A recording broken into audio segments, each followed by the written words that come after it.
Friends, welcome back. और आज की वीडियो का विषय है sentence on the basis of formation. संरचना के आधार पर सेंटेंस का स्टडी आज हम लोग करेंगे। तो जैसा कि पिछली वीडियो में बताया गया था कि जब on the basis of formation संरचना के आधार पर सेंटेंस की बात की जाती है तो हमारे सेंटेंस होते हैं सही मामले में 3, लेकिन हम लोग यहां पर पढ़ेंगे 4 सेंटेंस। पहले नंबर पे है सिंपल सेंटेंस, जिसको हिंदी में कहा जाता है सरल वाक्य। दूसरे नंबर पे है कॉम्प्लेक्स सेंटेंस, जिसको हिंदी में कहा जाता है मिश्र वाक्य। और तीसरे नंबर पे है कंपाउंड सेंटेंस, जिसको हिंदी में कहा जाता है संयुक्त वाक्य। और चौथे नंबर पर है कॉम्प्लेक्स कंपाउंड सेंटेंस, मिश्र संयुक्त वाक्य। इसका दूसरा नाम है मिक्स्ड सेंटेंस। तो इस प्रकार आपने देखा sentence on the basis of formation 4 प्रकार के होते हैं: simple sentence, complex sentence, compound sentence, complex compound sentence. इसी का दूसरा नाम है मिक्स्ड सेंटेंस। आज हम लोग इन चारों का स्टडी करेंगे। तो आइए फोकस करते हैं पहले नंबर पर सिंपल सेंटेंस। सिंपल सेंटेंस क्या होता है, आइए इसको जानते हैं। सिंपल सेंटेंस हिंदी में इसको बोलते हैं सरल वाक्य। अब इसको परिभाषित करते हैं। इसकी परिभाषा क्या कहती है जरा उसको देख लेते हैं। इसकी डेफिनेशन को फोकस कर लें तो देखते हैं डेफिनेशन क्या कहती है। आइए देखते हैं यहां पे। अब है हमारा पहला सिंपल सेंटेंस। तो सिंपल सेंटेंस पहले नंबर पे है जो हमारा है सिंपल सेंटेंस। अब ए है हमारा सिंपल सेंटेंस, हिंदी में इसको कहते हैं सरल वाक्य। अब सरल वाक्य क्या होता है, इसकी डेफिनेशन को फोकस करें तो डेफिनेशन क्या कहती है जरा इसको देख लेते हैं। डेफिनेशन क्या कहती है इसकी? तो डेफिनेशन कहती है a sentence which consists of one subject and only one find verb. A sentence, इसको देख लेते हैं। अ sentence which consists of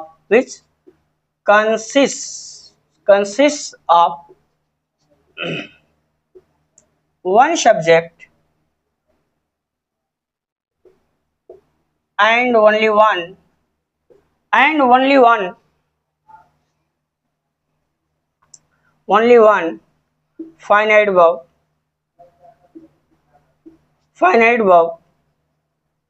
is called a simple sentence. Simple sentence. अब इसकी डेफिनेशन ये कहती है a sentence which consists of one subject and only one find verb is called simple sentence. जिस वाक्य में एक सब्जेक्ट, एक कर्ता और एक ही उसकी फाइनाइट वर्ब हो उसे सिंपल सेंटेंस सरल वाक्य कहते हैं। कहने का मतलब ये हुआ कि सिंपल सेंटेंस जो होता है उसमें सिर्फ एक सब्जेक्ट और एक ही उसकी फाइनाइट वर्ब होनी चाहिए। अगर किसी भी सेंटेंस में आपको एक सब्जेक्ट और एक ही उसकी फाइनाइट वर्ब मिल रही है तो श्योरली वो सेंटेंस हमारा सिंपल सेंटेंस होगा। कैसे, इसको देखते हैं। इसका एग्जाम्पल देखते हैं। एग्जाम्पल क्या कहता है? ठीक, सिंपल सेंटेंस तो याद रखिए हमेशा sentence which consists of one subject and only one find verb is called simple sentence. जिस वाक्य में एक सब्जेक्ट और सिर्फ एक ही उसकी फाइंड वर्ब होती है उसे कहते हैं सिंपल सेंटेंस। कैसे, जैसे देखते हैं। जैसे यहाँ पे है हमारा, जैसे है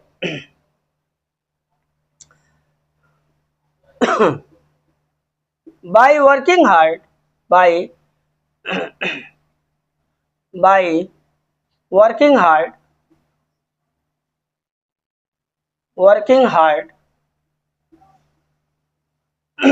Ram got good marks good marks in the exam। यहां आप समझो। अब यहां पर आपके सामने एक सेंटेंस है और इस सेंटेंस को फोकस करें तब पहले पता लगाएंगे कि ये सेंटेंस है कैसा। तो इसको गौर से देखें तो आप देखें यहां पर सिर्फ एक ही सब्जेक्ट राम है और एक ही उसकी फाइंड गॉट है। एक क्या है? वन सब्जेक्ट और one find verb, one finite verb. इस सेंटेंस में सिर्फ एक सब्जेक्ट राम और एक ही उसकी फाइनाइट वर्ब गॉट है, इसलिए ये सेंटेंस हमारा सिंपल सेंटेंस। अब कंफ्यूजन यहां पे उत्पन्न होता है, फिर ये वर्किंग क्या है? तो वर्किंग याद रखो नॉन फाइनाइट है और नॉन फाइनाइट में ये जेरेंड है। जैसा कि आपको पता है कि नॉन फाइनाइट तीन प्रकार के होते हैं। पहले नंबर पर इन्फिनेटिव होता है, दूसरे पर जेरेंड होता है और तीसरे पर पार्टिसिपल होता है। तो अब यहाँ पे ये जो बाई लगा है, ये प्रीपोजिशन बाई द्वारा ये वर्किंग जेरेंड गवर्न हो रहा है। अर्थात अब ये देखें कि सिंपल दो या दो से अधिक सिंपल सेंटेंसेस को जोड़कर एक नया सिंपल सेंटेंस बनाने की मुख्य रूप से 8 विधियां हैं। तो यह एक नया सिंपल सेंटेंस बनाया गया है। दो सिंपल सेंटेंसेस को जोड़कर एक नया सिंपल सेंटेंस यहां बनाया गया है। अब इसमें कौन सा मेथड लगा है? तो इसमें मेथड लगा है by using preposition by before gerund working. यहां पर इस मेथड का प्रयोग करके by using preposition a prepositional phrase before noun और जेरेंड, ये मेथड का नाम है। 8 मेथड होते हैं। दो या दो से अधिक सिंपल सेंटेंसेस को जोड़कर एक नया सिंपल सेंटेंस बनाने के लिए 8 मेथड होते हैं। ये इसमें कौन सा मेथड लगा है? बाय यूजिंग प्रीपोजिशन और प्रीपोजिशनल फ्रेज बिफोर नाउन और जेरेंड, ये हमारा सिंपल सेंटेंस। आइए दूसरा देखते हैं कॉम्प्लेक्स सेंटेंस क्या होता है। तो दूसरा देखते हैं कॉम्प्लेक्स सेंटेंस क्या होता है, उसको देख लेते हैं। और याद रखिए कॉम्प्लेक्स सेंटेंस अत्यंत इंपॉर्टेंट सेंटेंस होता है, क्योंकि जब भी आप कोई चीज बोलते हो, जब भी जो कोई चीज लिखते हो या जब भी अंग्रेजी में कोई चीज आप पढ़ते हो, तो ज्यादातर आपको जो सेंटेंसेस मिलते हैं वो कॉम्प्लेक्स मिलते हैं और सेंटेंस हमारा लंबा होता चला जाता है। कई बार तो ऐसा होता है कि एक एक पैसेज के एक एक सेंटेंस होते हैं और वो सेंटेंस कॉम्प्लेक्स होता है। क्यों? क्योंकि उसमें क्लासेस बढ़ते चले जाते हैं, सबऑर्डिनेट क्लास की संख्या बढ़ती चली जाएगी और सेंटेंस हमारा लंबा होता चला जाएगा। तो याद रखिए कॉम्प्लेक्स सेंटेंस अत्यंत इंपॉर्टेंट सेंटेंस है। और अगर आप यहाँ पे कॉम्प्लेक्स सिंपल कंपाउंड को नहीं जान पा रहे हैं तो ट्रांसफॉर्मेशन आप नहीं जान पाएंगे। तो याद रखिए। आइए दूसरा देखते हैं कॉम्प्लेक्स सेंटेंस। ये कॉम्प्लेक्स सेंटेंस क्या होता है? तो दूसरा कॉम्प्लेक्स सेंटेंस, कॉम्प्लेक्स सेंटेंस का मतलब होता है मिश्र वाक्य। कॉम्प्लेक्स सेंटेंस का मतलब होता है मिश्र वाक्य। अब इसकी डेफिनेशन को देखें तो इसकी डेफिनेशन क्या कहती है? इसकी डेफिनेशन कहती है a sentence which consists of one principal class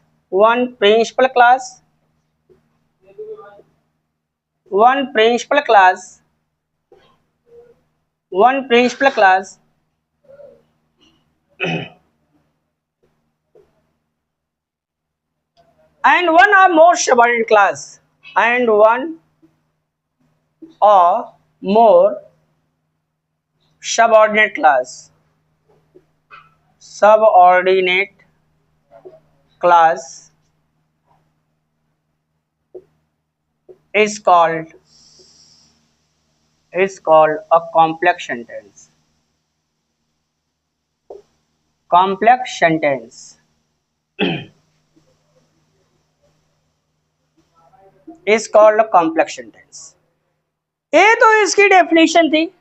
तो डेफिनेशन क्या बोलती है? डेफिनेशन कहती है a sentence which consists of one principal class and one or more subordinate classes and one or more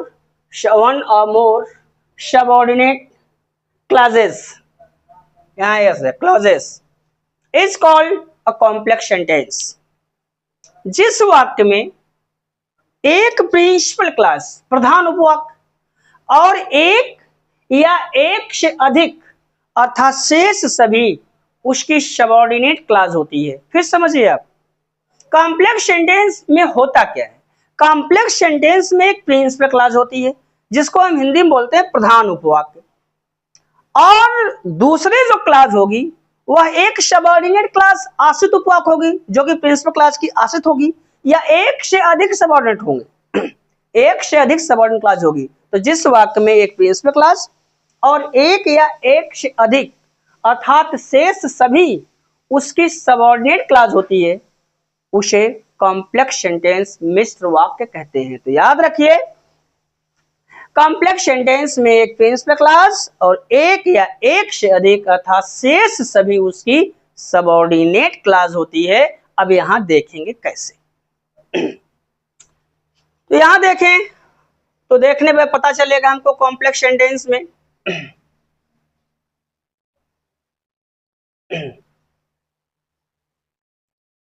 अब यहां देखें,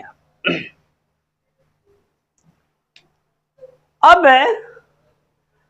सेंटेंस पहला है हमारा, एक सेंटेंस हमारा पहला है, ठीक। इस पहले सेंटेंस में देखते हैं राम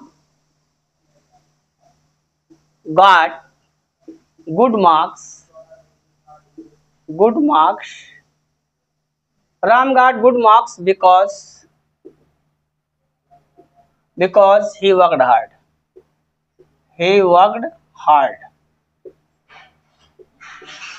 अब देखें, इसके पहले जो सिंपल सेंटेंस में आपने देखा था, by working hard Ram got good marks in the exam, जब ट्रांसफॉर्मेशन आप सीखेंगे तो ट्रांसफॉर्मेशन में वो सेंटेंस हमारा सिंपल था और आपको कह देगा कॉम्प्लेक्स में चेंज करो, ठीक। एक ट्रांसफॉर्मेशन में तो ये उसका कॉम्प्लेक्स सेंटेंस हो गया, ठीक। तो याद रखिए, कॉम्प्लेक्स सेंटेंस एक ऐसा सेंटेंस होता है जिसमें एक प्रिंसिपल क्लास का होना जरूरी है और एक या एक से अधिक अर्थात शेष सभी उसकी सबऑर्डिनेट क्लास का होना जरूरी है। अब ये सेंटेंस हमारे सामने अगर देखें, अब यहां आप कंफ्यूज हो रहे होंगे कि प्रिंसिपल क्लास क्या होता है। तो याद रखिए, प्रिंसिपल क्लास एक ऐसा क्लास होता है जो अपना भाव अपने आप व्यक्त करता है। Principal class is that class which makes good sense by itself and therefore can stand alone by itself in sentence। जो क्लास वाक्य की मुख्य क्लास हो और किसी दूसरी क्लास पर आश्रित ना हो, अर्थात जो क्लास अपना पूरा भाव अपने आप व्यक्त करती है, उसको हम लोग प्रिंसिपल क्लास बोलते हैं। अब कहता है कॉम्प्लेक्स सेंटेंस में एक तो प्रिंसिपल क्लास होगी और एक या एक से अधिक अर्थात शेष सभी उसकी सबऑर्डिनेट क्लास होती है। सबऑर्डिनेट क्लास क्या होती है? A subordinate class is called dependent class. A class which does not make good sense by itself and therefore can't stand alone by itself in a sentence is called subordinate class। जो class principal class की आश्रित हो, अर्थात जो class बिना principal class के अपना पूरा भाव ना व्यक्त कर पाए, उसे सबऑर्डिनेट क्लास कहते हैं। अब कोई बोले सबऑर्डिनेट क्लास क्या होता है, तो याद रखो, सबऑर्डिनेट क्लास एक ऐसा क्लास होता है कि ये अपना पूरा भाव व्यक्त नहीं कर पाता है। ये अपना पूरा भाव तभी व्यक्त कर पाएगा या कर पाएगी जब वाक्य में प्रिंसिपल क्लास होगी, अर्थात एक क्लास सबऑर्डिनेट क्लास अपना पूरा भाव व्यक्त करने के लिए हमेशा प्रिंसिपल क्लास पर डिपेंड रहती है। तो अगर एक कॉम्प्लेक्स सेंटेंस है इसमें एक प्रिंसिपल क्लास होगी और दूसरी उसकी सबऑर्डिनेट क्लास होगी, या दो से अधिक भी, एक से अधिक भी हो सकती है, ठीक। तो यहां देखें, राम गॉट गुड मार्क्स। अब देखें, Ram got good marks, Ram को अच्छे अंक प्राप्त हुए। ए वाली क्लास हमारी प्रिंसिपल क्लास है, ए वाली क्लास हमारी प्रिंसिपल क्लास है, ए प्रिंसिपल क्लास है। इसी का दूसरा नाम है मेन क्लास। प्रधान उपवाक। अब यहां देखिए बिकॉज ही वर्कड हार्ड, ए वाली जो क्लास हमारी है, ए वाली क्लास, ठीक। अब ए वाली क्लास जो है हमारी क्या है, subordinate to the principal Ram got good marks है, अर्थात ए वाली क्लास हमारी dependent subordinate subordinate subordinate class है, ठीक। इसी को नाम देते हैं हम डिपेंडेंट क्लास, इसी का दूसरा नाम है डिपेंडेंट क्लास, इसको हम डिपेंडेंट क्लास भी कह सकते हैं, डिपेंडेंट क्लास, डिपेंडेंट क्लास। अब इसमें क्या ऐसा खास है कि अपना पूरा भाव नहीं व्यक्त कर पाती है। अगर देखें गौर से, अगर इस वाक्य से राम गॉट गुड मार्क्स को हटा दिया जाए, अर्थात प्रिंसिपल क्लास सेंटेंस रूपी घर को छोड़ के चली जाए, तो क्या सबऑर्डिनेट क्लास अपने घर को सुरक्षित रख पाएगी? बिल्कुल नहीं, क्योंकि subordinate because he worked hard नामक क्लास सबऑर्डिनेट क्लास है और ये अपना पूरा भाव व्यक्त करने के लिए वाक्य की principal class Ram got good marks पर डिपेंड है, इसलिए सेंटेंस हमारा कॉम्प्लेक्स है। एक बात और इंपॉर्टेंट है, सबऑर्डिनेट क्लास जहां भी आएगी याद रखिएगा, subordinate clause always begins with subordinating conjunction और the first word of subordinate clause is subordinating conjunction. Subordinate clause जिधर भी आएगी, सबऑर्डिनेट क्लास का पहला शब्द ही सबऑर्डिनेटिंग कंजंक्शन होता है, जो सबऑर्डिनेट क्लास को प्रिंसिपल क्लास से जोड़ता है। ऐसे समझे कि सबऑर्डिनेट क्लास सदैव सबऑर्डिनेटिंग कंजंक्शन से शुरू होती है, यह सबऑर्डिनेट क्लास का पहला जो शब्द होता है वो सबऑर्डिनेटिंग कंजंक्शन होता है। अगर यहां देखें तो बिकॉज इसमें क्या है, ए सबऑर्डिनेटिंग कंजंक्शन है। ये क्या है? ए सबऑर्डिनेटिंग कंजंक्शन है। क्या है? सबऑर्डिनेटिंग, ए सबऑर्डिनेटिंग कंजंक्शन है, ए सबऑर्डिनेटिंग कंजंक्शन। तो याद रखो सबऑर्डिनेटिंग कंजंक्शन नो फंक्शन करता है, ठीक। टाइम को बताता है, प्लेस को बताता है, रीजन को बताता है, कंडीशन को बताता है, कंपैरिजन को बताता है, कंट्रास्ट को बताता है, इत्यादि चीजों को बताता है सबऑर्डिनेटिंग कंजंक्शन। अब यहां देखें तो ये बिकॉज सबऑर्डिनेटिंग कंजंक्शन है, तो कंजंक्शन का काम क्या होता है? कंजंक्शन हमेशा दो या दो अधिक शब्दों, दो शब्दों, दो फ्रेजेस, दो क्लासेस और दो सेंटेंसेस को लिंक करता है, जोड़ने का काम करता है। तो यहां पर ये बिकॉज जो है वो सबऑर्डिनेट क्लास को प्रिंसिपल क्लास से जोड़ने का काम करता है। तो बिकॉज सबऑर्डिनेटिंग कंजंक्शन है, तो सबऑर्डिनेटिंग कंजंक्शन में क्या शो कर रहा है? तो subordinate conjunction of reason, of reason, a reason को बताता है। उसके सफलता का कारण क्या रहा? क्या बोलता है? कहने का मतलब वो सफल क्यों हुआ, ठीक। Ram got good marks because he worked hard. Ram got good marks, Ram अच्छा अंक प्राप्त किया। कारण क्या था प्राप्त करने का? बिकॉज ही वर्कड हार्ड, क्योंकि वो कठिन परिश्रम किया, ठीक। तो याद रखिएगा, अब ये सेंटेंस हमारा कॉम्प्लेक्स है, इसमें राम गॉट गुड मार्क्स ये है हमारा प्रिंसिपल क्लास और बिकॉज ही वर्कड हार्ड ये है हमारा सबऑर्डिनेट क्लास। और सबऑर्डिनेट क्लास है तो इसका पहला शब्द क्या है? बिकॉज सबऑर्डिनेटिंग कंजंक्शन, और सबऑर्डिनेटिंग कंजंक्शन में क्या शो कर रहा है? सबऑर्डिनेट कंजंक्शन ऑफ रीजन, अर्थात ये एडवर्ब क्लास है। याद रखिएगा एडवर्ब क्लास है। तो जो सबऑर्डिनेट क्लास होता है वो तीन प्रकार होता है, noun class, adjective class, adverb class. तो एडवर्ब क्लास होता है नो फंक्शन करता है, ठीक। आई होप ये सेंटेंस समझ में आ गया होगा। बढ़ते हैं, एक और सेंटेंस फोकस करते हैं, ठीक। इसको देख लेते हैं।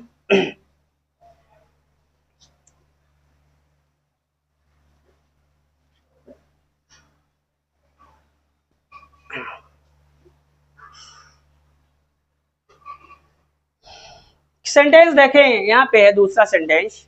तो दूसरा सेंटेंस है का, this is the boy who helped my father, who helped my father, whose legs were broken, whose legs were broken in the accident, in an accident.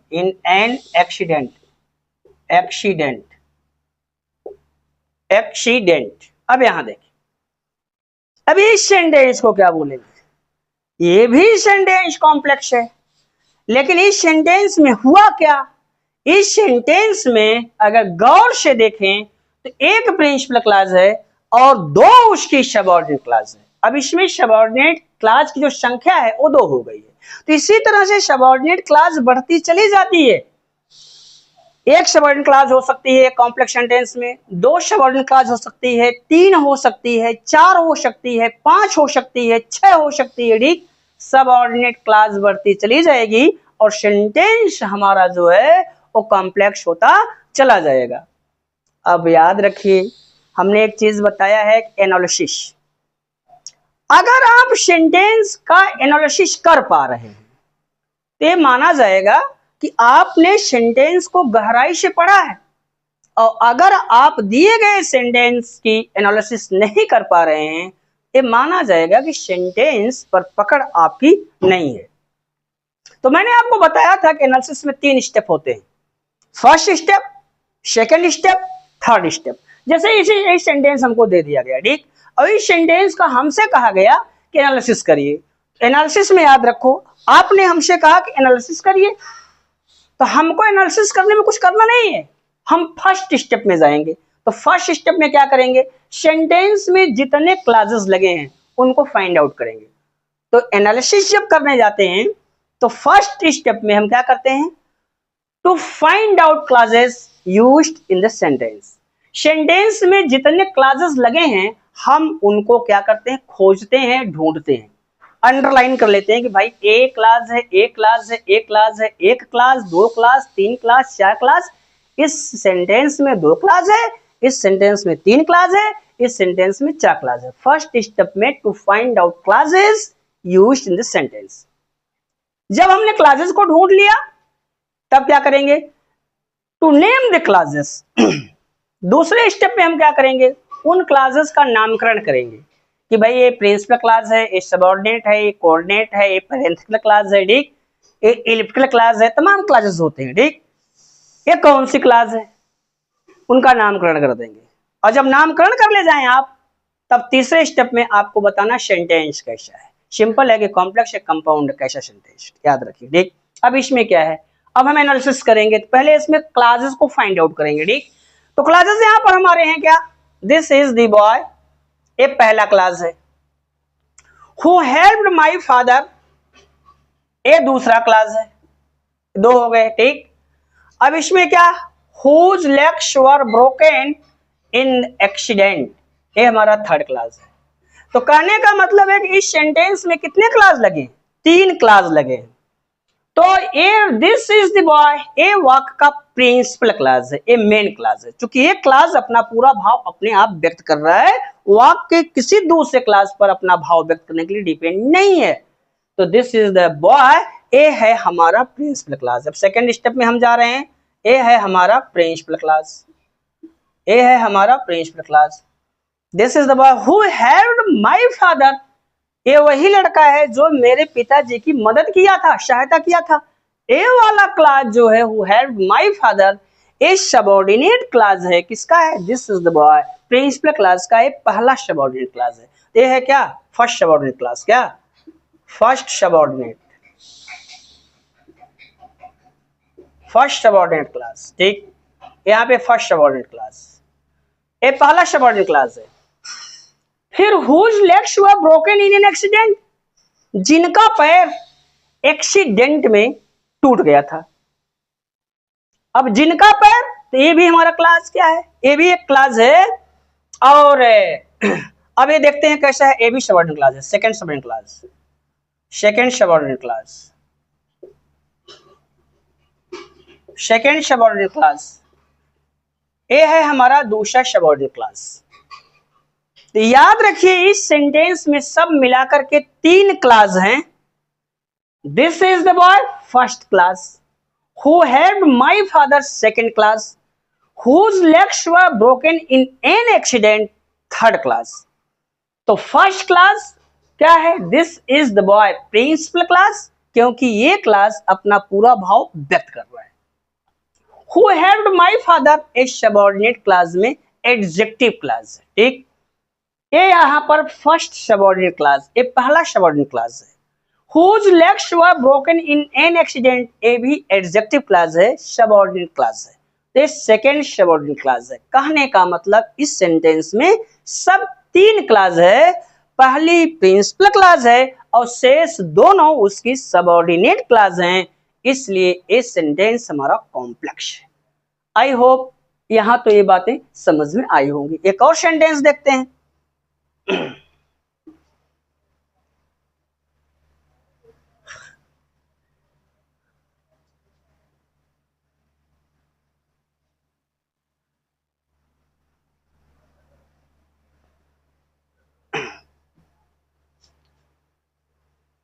तीसरा सेंटेंस हमारा, ये तीसरा सेंटेंस है, फ्रेंड्स आप ईमानदारी से इसको देखिएगा, बहुत इंपॉर्टेंट है। और अगर आप क्लासेस नहीं जान पाए, सिंपल कॉम्प्लेक्स कंपाउंड नहीं जान पाए, तो आप एक प्रॉस्पेरस टीचर नहीं बन सकते अंग्रेजी के। और इसकी कीमत आपको समझ में तब आएगी जब आप कभी भी इंटरमीडिएट या हाई स्कूल की टेक्स्ट बुक्स को जब आप पढ़ाएंगे, तब समझ पाएंगे कि वास्तव में है क्या चीज। एनालिसिस सेंटेंस जब आप पढ़ाने जाओगे तो क्या मिलेगा, एक चैप्टर होगा और उस चैप्टर को राइटर क्या करेगा, पैसेज में तोड़ देगा ताकि उसकी कही गई बात, उसकी लिखी गई बात उसके रीडर्स के समझ में अच्छी तरह से आए। अब आप पैसेज क्या होता है, मैंने आपको पहले पिछली वीडियो में शायद बताया है कि पैसेज क्या होता है। Passage is a group of sentences based on a certain topic is called passage. Passage क्या होता है, किसी विषय वस्तु पर आधारित वाक्यों का समूह होता है। अब वाक्य क्या होते हैं और वाक्य कितने प्रकार के होते हैं, वाक्य एनालिसिस कैसे होते हैं, तो याद रखो सेंटेंस की एनालिसिस होती है और सेंटेंस में जितने शब्द आते हैं, कौन कौन सा पार्ट ऑफ स्पीच है, उसका पार्ट ऑफ स्पीच बताना पड़ता है और फिर उसकी पार्सिंग करनी पड़ती है। सेंटेंस में आए हुए शब्दों की पार्सिंग करनी पड़ती है। अगर आप सेंटेंस में आए हुए शब्दों की पार्सिंग कर ले गए तो माना जाएगा पार्ट्स ऑफ स्पीच को अच्छा नॉलेज आपके पास है। तो अगर आप सेंटेंस के एनालिसिस कर ले जा रहे हैं तो माना जाएगा सेंटेंस अब आपको पढ़ने की जरूरत नहीं, आप परफेक्शन को हासिल कर लिए। ठीक, एक सेंटेंस और देखते हैं, तीसरा sentence. This is the girl. This is the girl whose purse was lost in the fair. Where she had gone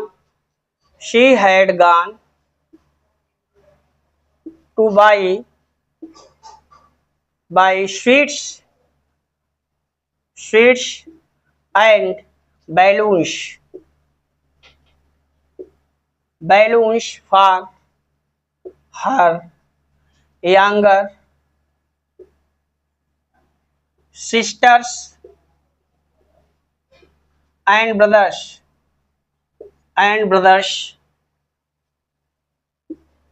brothers whom she।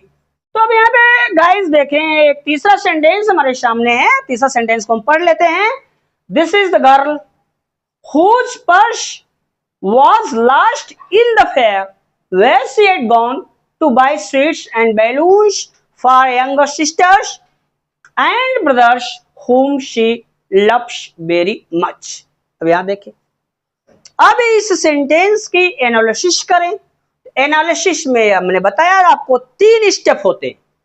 Analysis किसी भी सेंटेंस की अगर आप एनालिसिस कर पा रहे हो और कर नहीं पा रहे हो, आपको करना ही होगा, बिकॉज क्योंकि आप टीचर बनने जा रहे हो। किसी भी टीचिंग एग्जाम की अगर आप प्रिपरेशन कर रहे हो अभी अंग्रेजी की, तो गाइस माय डियर फ्रेंड्स, आपको एनालिसिस जानना ही पड़ेगा। एनालिसिस में 3 स्टेप होते हैं। फर्स्ट स्टेप में क्या करना है, to find out classes used in this sentence. उस सेंटेंस में जितने क्लासेस लगे हैं उनको उनका पता लगाना है। तो पहले स्टेप में हमको कुछ नहीं करना, हम लोगों ने ढूंढ लेना कि सेंटेंस में कितने क्लासेस आए हैं। आओ ढूंढते हैं, ठीक। तो यहाँ पे दिस इज द गर्ल, एक पहला है, पहली क्लास है। Whose purse was lost in the fair, यहां पर ए हमारी दूसरी क्लास है, दो क्लास हो गई। और where she had gone, A वाली क्लास, ठीक। Where she had gone to buy sweets and balloons for younger sisters and brothers, ये वाली क्लास यहाँ से लेके वहां से लेके पूरा का पूरा ए वाली क्लास, ए वाली एंड से आगे बढ़ते हुए यहाँ पर आ जाते हैं। तो यहाँ ब्रदर्स, ये देखे, ये तीसरी क्लास है, यहाँ पे तीन क्लास हो गया। whom she loves very much, ये चौथी क्लास है। कहने का मतलब इस सेंटेंस में सब मिलाकर के चार क्लास हैं। हमने एनालिसिस का पहला स्टेप कवर कर लिया, चार क्लास। इसमें पहले स्टेप में क्या करना होता, to find out classes use in sentence. इस सेंटेंस में जितने क्लासेस लगे थे हमने उन क्लासेस को फाइंड आउट कर लिया। सेकेंड स्टेप में क्या करेंगे, सेकेंड स्टेप में हम लोग क्या करेंगे, जो ढूंढे गए क्लासेस हैं उनका नामकरण करेंगे। तो याद रखो, यहां पर अगर देखें, यहां पर ए वाली क्लास जो है, ए वाली हमारी क्या है, प्रिंसिपल क्लास है। पीसी बोलते हैं हम, पीसी, याद रखिए, पीसी का मतलब होता है प्रिंसिपल क्लास। ए हमारी प्रिंसिपल क्लास है। Whose purse was lost in the fair, ए क्लास क्या है, ए डिपेंडेंट क्लास है। और किस पे डिपेंड है, प्रिंसिपल क्लास पर। तो यहां पर देखें तो हमारी क्या है, हमारी पहले थी पीसी हो गई और दूसरी है हमारी डीसी। डीसी का मतलब डिपेंडेंट क्लास, जिसको सबऑर्डिनेट क्लास आप कहते हो। सबऑर्डिनेट क्लास का दूसरा नाम है डिपेंडेंट क्लास, आश्रित उपवाक, ये डीसी हो गई। और फिर where she had gone to buy sweets and balloons for younger sisters and brothers, ए हमारी क्या है, ए हमारी तीसरी डीसी है, क्या है, ए हमारी क्या जो तीसरी है और वो क्या है, डीसी है। डीसी मतलब डिपेंडेंट क्लास। और यहाँ पे अगर देखें, नहीं यहाँ पे तो लगा हुआ, ठीक। यहाँ पे अगर देखें सेंटेंस में यहाँ लगा है, तो ये डीसी है हमारी, ठीक, डीसी है। और फिर ये चौथी ये भी है क्या, डीसी। तो कहने का मतलब कि इस सेंटेंस में एक प्रिंसिपल क्लास है और तीन सबऑर्डिनेट डिपेंडेंट क्लास है। पहली सबऑर्डिनेट है whose purse was lost in the fair, ये पहली सबऑर्डिनेट क्लास है। where she had gone to buy sweets and balloons for younger sisters and brothers, ये दूसरी सबऑर्डिनेट क्लास है। और whom she loves very much, ये तीसरी सबऑर्डिनेट क्लास है। तो कहने का मतलब ये है कि इस वाक्य में एक प्रिंसिपल क्लास और तीन सबऑर्डिनेट क्लास हैं। तो इस सेंटेंस कैसा हुआ, कॉम्प्लेक्स सेंटेंस। क्योंकि कॉम्प्लेक्स सेंटेंस की डेफिनेशन ये कहती है, कॉम्प्लेक्स सेंटेंस की डेफिनेशन ये कहती है कि जिस वाक्य में एक प्रिंसिपल क्लास और एक या एक से अधिक अर्थात शेष सभी उसकी सबऑर्डिनेट क्लास होती है, उसे कॉम्प्लेक्स सेंटेंस कहते हैं। आई होप ये बातें यहाँ पर क्लियर हो गई होंगी, इस सेंटेंस का कॉन्सेप्ट क्लियर हो गया होगा, ठीक। एक और क्या, अब चलते हम लोग तीसरा सेंटेंस, कंपाउंड सेंटेंस को देखते हैं, उसमें क्या होता है।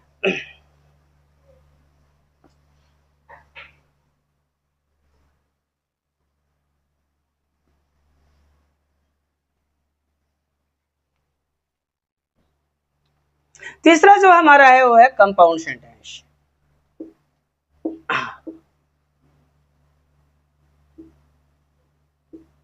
कंपाउंड सेंटेंस, अब देखें कंपाउंड सेंटेंस क्या है, डेफिनेशन इसकी देख लेते हैं।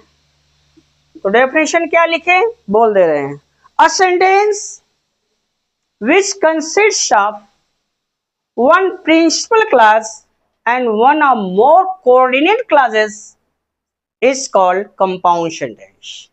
फिर सुन लीजिए एक बार, a sentence which consists of one principal class and one or more coordinate class is called compound sentence। जिस वाक्य में एक प्रिंसिपल क्लास और एक या एक से अधिक अर्थात शेष सभी उसकी कोऑर्डिनेट क्लास होती है, उसे कंपाउंड सेंटेंस कहते हैं। कहने का मतलब है कंपाउंड सेंटेंस एक ऐसा सेंटेंस होता है जिसमें एक तो प्रिंसिपल क्लास होगी और एक या एक से अधिक अर्थात शेष जितनी होंगी सब उस प्रिंसिपल क्लास की कोऑर्डिनेट होंगी, समान पदी होंगी।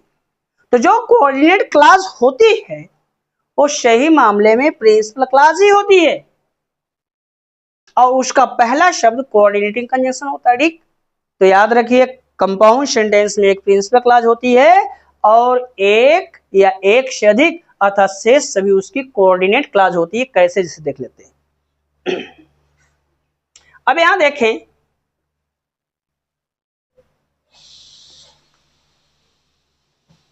यहां अगर देखें तो यहां ये हमको समझ में आता है। ठीक, ही टूक पहला सेंटेंस है, ही टूक my pen, he took my pen yesterday, he took my pen yesterday and returned it today। अब देखें यहाँ एक सेंटेंस है, अब यहाँ पे एक सेंटेंस है और इस सेंटेंस में अब हमें मान लो दे दिया गया सेंटेंस, हमसे कहा गया एनालिसिस करो। तो एनालिसिस में हमने आपको क्या बताया था, 3 स्टेप होते हैं, first step, second step, third step. First step में क्या करते हैं, फर्स्ट स्टेप में to find out classes used in the sentence, sentence में लगे हुए क्लासेस को फाइंड आउट करना है। दूसरे स्टेप में क्या, name the classes used in sentence, sentence में जो क्लासेस यूज हुए हैं उनका नाम बताना है, कौन सी क्लास है, प्रिंसिपल है कि कोऑर्डिनेट है कि सबऑर्डिनेट है कि पैरेंथेटिकल क्लास है, इलिप्टिकल क्लास है। ठीक, याद रखिए। और थर्ड स्टेप में क्या करेंगे, नेम द सेंटेंस, सेंटेंस का नाम बताइए, सेंटेंस है कैसा। ठीक, पहले ढूंढ लेते हैं कितने क्लास हैं। ही टूक माई पेन यस्टरडे, ये पहली क्लास है, और I am return it today, I am return it today, ये हमारी क्या है, I am return it today, ये हमारी दूसरी क्लास है। क्या इसमें, तो कहने का मतलब इस सेंटेंस में 2 क्लास है, 2 क्लास है। पहला स्टेप हमारा कवर हो गया, दूसरा स्टेप, सेकंड स्टेप, अब क्लासेस का नाम बताना है। तो आई ही टूक माई पेन यस्टरडे, ये वाली क्लास हमारी पीसी है, पीसी का मतलब प्रिंसिपल क्लास, और दूसरी है I am return it today, ये हमारी है क्या, सीसी, सीसी का मतलब कोऑर्डिनेट क्लास, सीसी का मतलब होता है कोऑर्डिनेट क्लास। अब जो कोऑर्डिनेट क्लास होती है कभी कभी उसका सब्जेक्ट जो है नहीं दिया होता है, ठीक, सब्जेक्ट का ओमिशन होता है, लेकिन हम जब अर्थ निकालेंगे तो उसमें सब्जेक्ट को रखते हैं। ठीक, हमने क्या बोला, कोऑर्डिनेट क्लास कहीं भी आएगी तो कोऑर्डिनेट क्लास का जो पहला शब्द होता है वो कोऑर्डिनेटिंग कंजंक्शन होता है। The first word of coordinate class is coordinating conjunction, means to say coordinate class का जो पहला शब्द होता है वो कोऑर्डिनेटिंग कंजंक्शन होता है, अर्थात कोऑर्डिनेट क्लास सदैव कोऑर्डिनेटिंग कंजंक्शन शुरू होती है, बनाई जाती है। अगर एक कोऑर्डिनेट क्लास अगर सीसी है तो कोऑर्डिनेटिंग कंजंक्शन कहाँ है, उसका पहला शब्द कोऑर्डिनेट कंजंक्शन होगा, जो क्या करेगा, कोऑर्डिनेट क्लास को प्रिंसिपल क्लास से लिंक करेगा। ठीक, ये एंड लगा है, ये एंड हमारा क्या है, ये कोऑर्डिनेटिंग कंजंक्शन है। क्या, कोऑर्डिनेटिंग, ये हमारा कोऑर्डिनेटिंग कंजंक्शन है।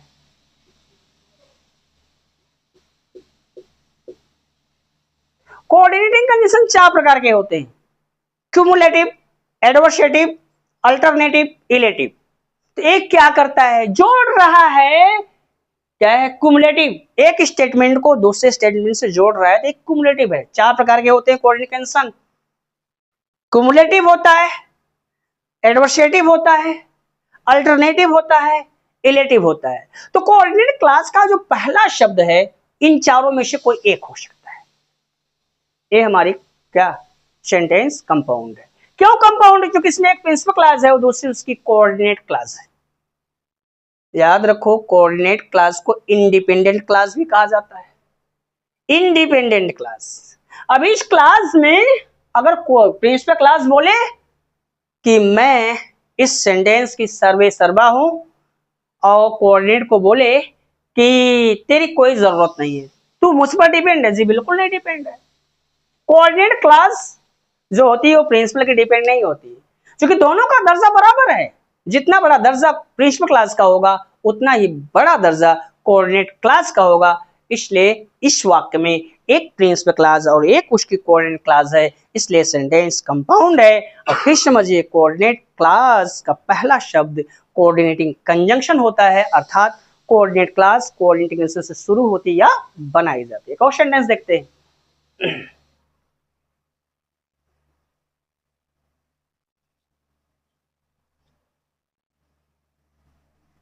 एक और सेंटेंस देख ले यहाँ पे। ये सेंटेंस हमारा है, दूसरा सेंटेंस है take him out, take him out and bind his hands and bind his hands and bind his feet and cast him out and cast him out। अब यह देखिए,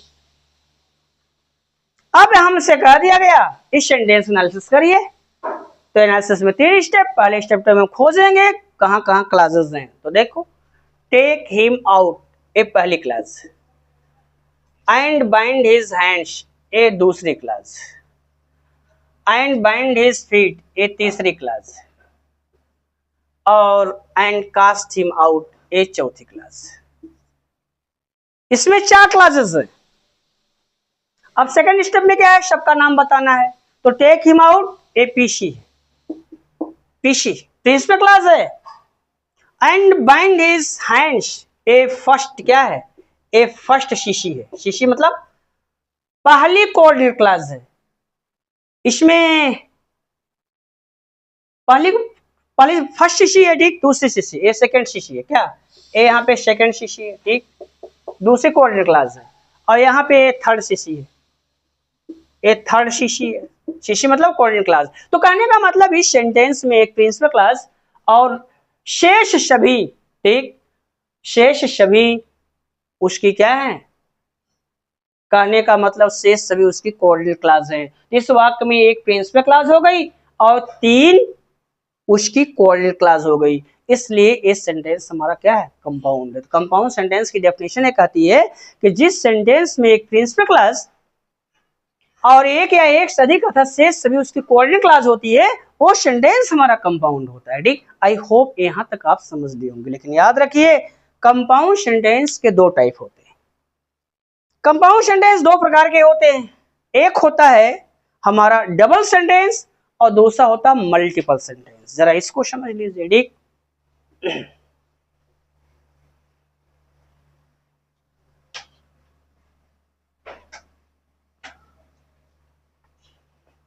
अब यहां समझिएगा, जो कंपाउंड सेंटेंस होता है ना,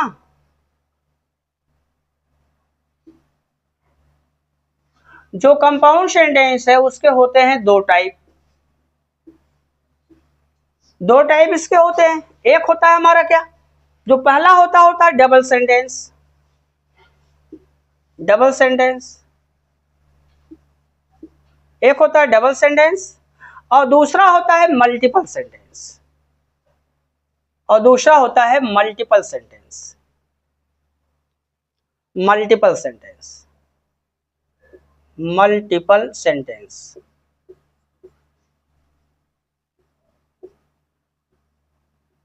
अब यहां समझो आप, ये 2 हो गए। ये पहला बोलता है क्या, डबल सेंटेंस, और दूसरा होता है बोल रहा है कि multiple sentence. It means compound sentence 2 प्रकार के होते हैं। एक होता है हमारा, पहला होता है डबल सेंटेंस और दूसरा होता है हमारा मल्टीपल सेंटेंस। अब आप जानो कि डबल सेंटेंस क्या होता है, तो बता दे रहे हैं आपको। डेफिनेशन लिखाएंगे नहीं, डेफिनेशन बोल दे रहे हैं। अ सेंटेंस हम इसको बता रहे हैं, याद रखो। ए 2 होते हैं, कंपाउंड सेंटेंस 2 होते हैं। एक होता है डबल, दूसरा होता है मल्टीपल। डबल क्या होता है, a sentence which consists of 1 principal class and only 1 coordinate class is called double sentence. A sentence which consists of 1 principal class and only 1 coordinate class is called double sentence. जिस वाक्य में सिर्फ एक principal clause हो और सिर्फ उसकी एक कोऑर्डिनेट क्लॉज हो, कहने मतलब एक प्रिंसिपल हो और सिर्फ एक उसकी कोऑर्डिनेट क्लॉज हो, उसे हम क्या बोलते हैं? बोलते हैं डबल सेंटेंस। कैसे? जैसे यहां देख लेते हैं सेंटेंस, जैसे यहां कि I came here but Hari went there. अब देखें, I came here but Hari went there. I came here but Hari went there वहां नहीं दिखाई पड़ रहा है, तो यहां देख लेते हैं। ठीक, थोड़ा सा कैमरा इधर हो रहा है, ठीक, देख लेते हैं यहां। ठीक, जैसे यहां पे है, ये पहला हम बता रहे हैं double sentence. I came here but Hari went there. अब एक सेंटेंस है, अब इसका एनालिसिस करें। एनालिसिस करते हैं तो पहले देखते हैं, आई केम हियर एक क्लास, फर्स्ट क्लास क्या है? First class. ठीक, और बट हरी वेंट देयर ये है क्या? दो class. First class second class कहने वाले सेंटेंस में दो क्लास है। तो पहली क्या है? आई केम हियर पीसी है। पीसी का मतलब प्रिंसिपल क्लास, और सिर्फ एक उसकी क्या है? सीसी है। क्या है? ए वन सीसी। क्या इसमें एक सीसी, वन सीसी, ये वन पीसी। यहां देखें क्या? One PC and one CC, one CC. इस सेंटेंस में एक पीसी है और सिर्फ उसकी एक सीसी है, इसलिए सेंटेंस हमारा क्या है? Double sentence. ठीक, अब देखते हैं मल्टीपल सेंटेंस क्या होता है, जरा उसको देख लेते हैं। ठीक,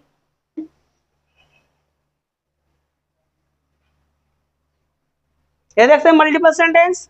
अ sentence which consists of one principal clause and more than one coordinate clause. Multiple बता रहा हूं बात। A sentence which consists of one principal clause and more than one coordinate clause. फिर सुनिए, a sentence which consists of one principal clause and more than one coordinate clause is called multiple sentence। जिस वाक्य में एक principal class और एक से अधिक अर्थात शेष सभी उसकी कोऑर्डिनेट क्लास हो। एक प्रिंसिपल क्लास होगी और एक से अधिक उसकी कोऑर्डिनेट क्लास होगी, उसे हम बोलेंगे मल्टीपल सेंटेंस। कैसे? जैसे यहां देख लेते हैं, जैसे take him out and bind his hands and bind his feet and cast him out। अब देखें, एनालिसिस करें, इसमें कितने क्लास लगे हैं? टेक हिम आउट पहली clause, and bind his hands दूसरी clause, and bind his feet तीसरी clause, and cast him out ये चौथी क्लास। ठीक, चार क्लास है इसमें। तो पहले तो यहाँ पे देखें, तो इस सेंटेंस को फोकस करें, तो इस सेंटेंस में सब मिला के चार क्लास है। हम लोग जो चर्चा कर रहे हो मल्टीपल सेंटेंस की बात कर रहे हैं। और जैसा कि आपको पता ही है कि कंपाउंड सेंटेंस जो होते हैं वो होते हैं दो प्रकार के, इनके दो टाइप होते हैं। पहला डबल सेंटेंस में क्या होता है कि एक प्रिंसिपल क्लास होगी और सिर्फ उसकी एक कोऑर्डिनेट क्लास होगी। अब यहाँ मल्टीपल सेंटेंस, मल्टीपल में क्या होता है? एक प्रिंसिपल क्लास होगी और एक से अधिक उसकी सब कोऑर्डिनेट क्लास होगी। ठीक, तो अब यहाँ देखें, टेक हिम आउट यहाँ पे क्या? पहली क्लास है, एंड बाइंड हिज हैंड्स ये दूसरी क्या क्लास है, एंड बाइंड हिज फीट ये तीसरी क्लास है, एंड कास्ट हिम आउट ये चौथी क्लास है। तो अब यहाँ पे देखें तो ये वाली क्या है? हमारी पीसी है। पीसी मतलब प्रिंसिपल क्लास। ठीक, अब यहाँ पे देखें तो फर्स्ट सीसी है। क्या है? ये हमारी फर्स्ट सीसी है। फर्स्ट सीसी, सीसी का मतलब कोऑर्डिनेट क्लास। यहाँ पे देखें ये हमारी सेकंड सीसी है, सेकंड सीसी है। ठीक, ये दूसरी कोऑर्डिनेट क्लास है। और यहाँ पे देखें तो ये हमारी थर्ड सीसी है, थर्ड सीसी है। तो इस सेंटेंस में एक पीसी और तीन सीसी है। सीसी का मतलब कोऑर्डिनेट क्लास, पीसी का मतलब प्रिंसिपल क्लास। तो इस सेंटेंस में अगर देखें तो एक प्रिंसिपल क्लॉज है टेक हिम आउट, और शेष सभी जितने भी हैं एक से अधिक उसकी कोऑर्डिनेट क्लॉज हैं, इसलिए ये सेंटेंस हमारा क्या है, मल्टीपल सेंटेंस है। आई होप ये बातें समझ में आ गई होंगी। ठीक, अब देखिए तो सीसी की पहचान यहाँ पे क्या कोऑर्डिनेट कंसोनेंट है, यहाँ पे कोऑर्डिनेट कंसोनेंट है, यहाँ पे कोऑर्डिनेट कंसोनेंट है। तो यार देखो कोऑर्डिनेट क्लॉज का the first word of coordinate clause is coordinate conjunction. Coordinate clause का पहला शब्द कोऑर्डिनेट कंजंक्शन होता है, अथवा कोऑर्डिनेट क्लॉज सदैव कोऑर्डिनेटिंग कंजंक्शन शुरू होती है या बनाई जाती है। सबऑर्डिनेट क्लॉज का पहला शब्द सबऑर्डिनेटिंग कंजंक्शन होता है, या सबऑर्डिनेट क्लॉज सदैव सबऑर्डिनेट कंजंक्शन शुरू होती है या बनाई जाती है। अब एक सेंटेंस हमारा और बचा है, वो है हमारा कॉम्प्लेक्स कंपाउंड सेंटेंस, उसको देखते हैं। ओके है, ठीक, आइए जानते हैं।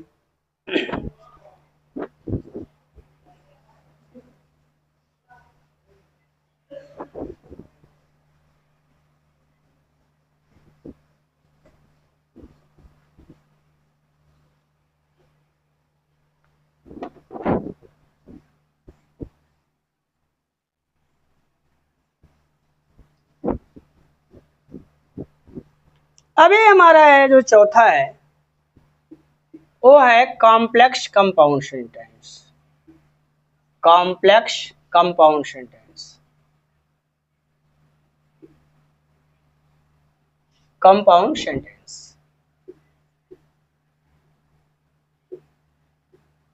इसी का दूसरा नाम क्या है, इसी का दूसरा नाम है मिक्स सेंटेंस। इसको मिक्स सेंटेंस भी कह सकते हैं, मिक्स्ड सेंटेंस। अभी क्या होता है, ठीक, कॉम्प्लेक्स कंपाउंड सेंटेंस को फोकस करते हैं। ठीक, अब यहां देखें आप, तो पहले आप देखें, ठीक, कॉम्प्लेक्स कंपाउंड सेंटेंस के मामले में होता क्या है, सुनिएगा ध्यान से, इसकी डेफिनेशन को देखें। तो डेफिनेशन इसकी बोलती है a sentence which consists of at least one principal class and a sentence which consists of at least two principal classes and at least one subordinate class is called complex compound sentence। लिख दे रहे हैं, confusion आपको होगा। ठीक, a sentence which consists of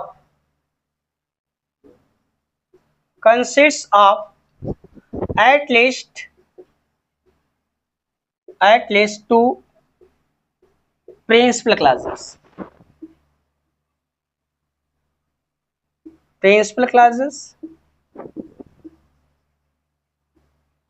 and at least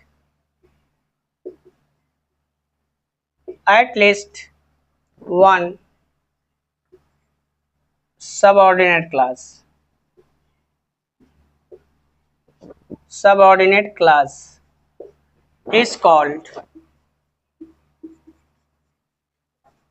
is called complex compound sentence।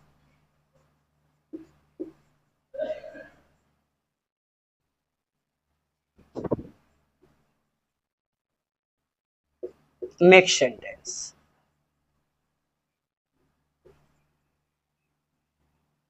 अभी ये अब समझो,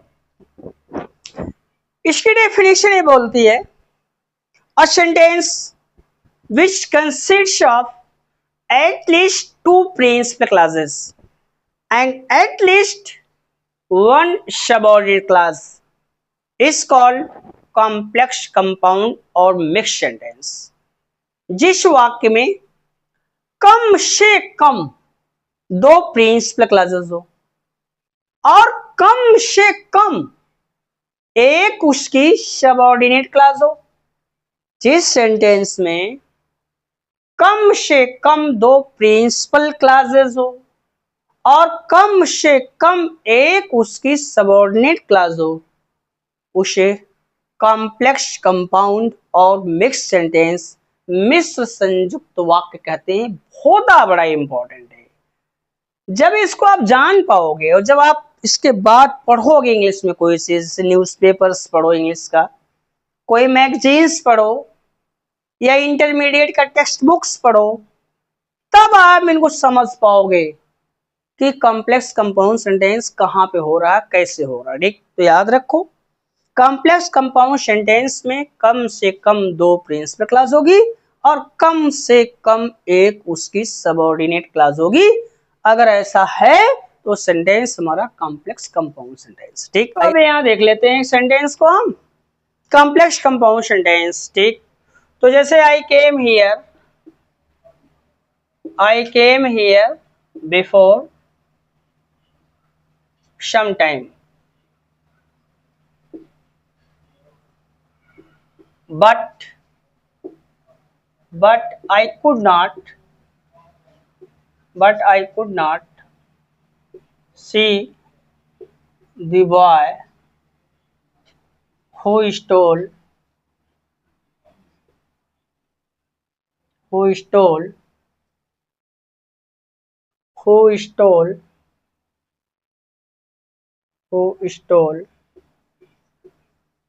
your watch। अब यहाँ देख लेते हैं, अब एक सेंटेंस है यहाँ पे हमारे सामने, कॉम्प्लेक्स कंपाउंड सेंटेंस का एग्जांपल है। तो कॉम्प्लेक्स कंपाउंड सेंटेंस में क्या होता है, कॉम्प्लेक्स कंपाउंड सेंटेंस वो सेंटेंस होता है जिसमें कम से कम 2 प्रिंसिपल क्लॉज और कम से कम एक उसकी सबऑर्डिनेट क्लॉज हो। तो आप पहले क्लॉजेस को फाइंड आउट करते हैं। ठीक, इसमें I came here before some time, ये पहली क्लास है। But I could not see the boy, ये दूसरी क्लास है। हु से लेके यहां तक, हु स्टोल योर वॉच, ये तीसरी क्लास है। तब आप याद रखो ये हमारा है प्रिंसिपल क्लास। ठीक, ये फर्स्ट पीसी है, पहली प्रिंसिपल क्लास है। But I could not see the boy, ये सेकेंड पीसी है। अब यहां आप कंफ्यूज हो जाओगे कि ये कैसे प्रिंसिपल क्लॉज है, क्योंकि ये कोऑर्डिनेटिंग कंजंक्शन बट से शुरू हो रही है, ये बट शुरू हो रही है, ये तो कोऑर्डिनेट क्लॉज हुई। माय डियर फ्रेंड्स, जो कोऑर्डिनेट क्लॉज है ना, वो मॉडर्न ग्रामर में उस क्लॉज को इंडिपेंडेंट क्लॉज, कहने का मतलब जो कोऑर्डिनेट क्लॉज होती है वो प्रिंसिपल क्लॉज मानी जाती है। ठीक, क्योंकि दोनों क्लास, चाहे वो प्रिंसिपल क्लास हो चाहे वो कोऑर्डिनेट क्लास हो, दोनों क्लास अपना पूरा भाव व्यक्त करती हैं, दोनों में अंतर कुछ नहीं होता है। सिर्फ कोऑर्डिनेट क्लास का पहला शब्द कोऑर्डिनेट कंजंक्शन होता है, और जबकि अगर इस क्लास को देखें और इस दूसरी क्लास को देखें, दोनों अपना अर्थ व्यक्त कर रही हैं, एक पूरा अर्थ व्यक्त कर रही है, इसलिए दोनों को प्रिंसिपल क्लास माना जाएगा। तो 2 तो प्रिंसिपल क्लास हमको मिल गई, फर्स्ट पीसी सेकेंड पीसी। अब हु स्टोल योर वॉच, ये है हमारी सबऑर्डिनेट क्लास, 1 सबऑर्डिनेट क्लास। अब यहां देखें ये हमारी, ये क्या, एक सबऑर्डिनेट क्लास। इस सेंटेंस में एक प्रिंसिपल क्लास, इसमें इस सेंटेंस में 2 प्रिंसिपल क्लास है और एक उसकी subordinate class, who stole your watch, I came here before some time, मैं यहाँ कुछ समय पहले आया था। But I could not see the boy, लेकिन मैं उस लड़के को नहीं देख पाया, हु स्टोल योर वॉच, जो आपकी कलम को चुराया था। Subordinate, who stole your watch, ये सबऑर्डिनेट क्लास है, सिर्फ एक सबऑर्डिनेट क्लास सेंटेंस में है, 2 प्रिंसिपल क्लास है, इसलिए सेंटेंस कॉम्प्लेक्स कंपाउंड सेंटेंस। एक और सेंटेंस देखते हैं,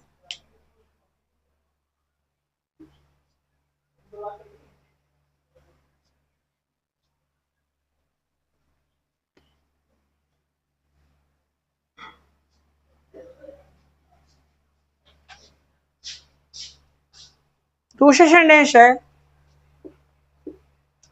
when I went up to him, he saw me, but he saw me, but he did not arise, did not arise from his seat, from his seat। अब यहां देखें, कहता when I went up to him, जब मैं उसके पास गया, ही saw me, वो मुझे देखा, but he did not arise from his seat, लेकिन वो अपने स्थान से हिला नहीं अर्थात उठा नहीं। ठीक, इस सेंटेंस में देखें कितने क्लास है। When I went up to him, एक क्लास। ही saw me, दूसरी clause. But he did not arise from his seat, ए तीसरी क्लास। यहाँ पे फर्स्ट क्लास, यहाँ पे सेकेंड क्लास, यहाँ पे थर्ड क्लास। तो इसमें देखें, अब ये है वन सबऑर्डिनेट। अब ये वाली क्लास, इसमें when I went up to him, एक सबऑर्डिनेट क्लास है। ही saw me, ये फर्स्ट पीसी है, क्या है, फर्स्ट पीसी है। और बट ही डिड नॉट, ये हमारी सेकंड पीसी है। तो अब देखें यहाँ, when I went up to him, एक subordinate clause. He saw me, first principal clause. But he did not arise from his seat, second principal clause. So this sentence is complex compound because of having two principal class and only one subordinate class। ये sentence हमारा complex compound है क्योंकि इसमें दो principal class और एक उसकी subordinate class हूँ when I went up to him है। दैट्स व्हाई, यही कारण है इस सेंटेंस हमारा कॉम्प्लेक्स कंपाउंड। गाइस, आज की वीडियो में बस यहीं तक, मिलते हैं आपसे अगली वीडियो में, तब तक के लिए विदा, बेस्ट ऑफ लक।